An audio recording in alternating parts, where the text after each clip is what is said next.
જે ભારત દેશની એક નિર્ણાયક વિધાનસભા છે, તેમાં આમ આદમીના અમારા નેતા કેજરીવાલે ભાજપ અને કોંગ્રેસને એકદમ હંફાવી અને સારામાં સારી બેઠકો મેળવી છે કે આજે અમે એવી પરિસ્થિતિનું સર્જન કરી દીધું છે કે ના તો ભાજપ સરકાર બનાવી શકે ને કોંગ્રેસને તો એવી કારની હાર આપી છે કે એ ત્રીજા ક્રમે આવી ચૂકી છે।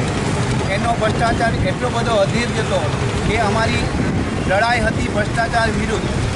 અત્યારે અમને કોંગ્રેસ ભાજપ બંને કહે છે કે અમને સપોર્ટ આપો અને અથવા તમે સપોર્ટ લો, તો અમારા નેતા કેજરીવાલ એ ચોખ્ખું કહ્યું છે કે અમે કોંગ્રેસ અને ભાજપ બંને ભ્રષ્ટાચારીઓ જ છે, અમે ભ્રષ્ટાચારીનો ના સપોર્ટ લેશું ના ક્યારેય દેશું।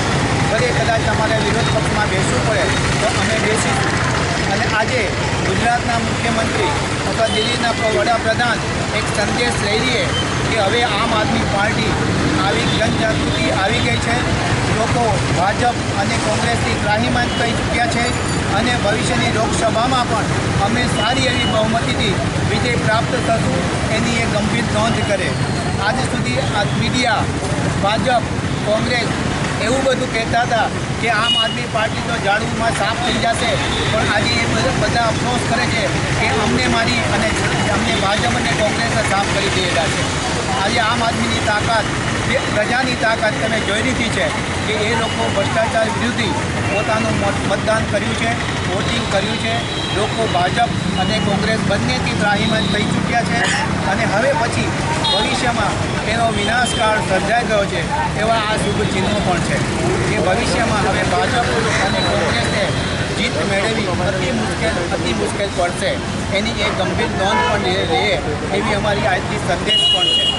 અમે આમ અત્યારે ભાજપ અને કોંગ્રેસના જો તમે કાર્યકરો ભ્રષ્ટાચારથી કંટાળી ગયા હોય તો અમે તમને આમંત્રિત કરીએ છીએ કે તમે તમારા એક ભાજપ કોંગ્રેસને છોડો, રાજીનામા આપો અને આમ આદમીમાં સમાઈ જાઓ।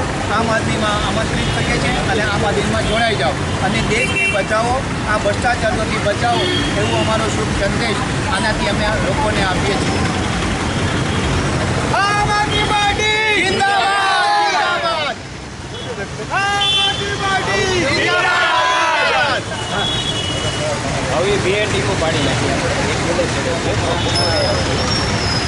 દીક્ષિત તારા બાઈક તમે કરી દો કેટલી વાર લાગશે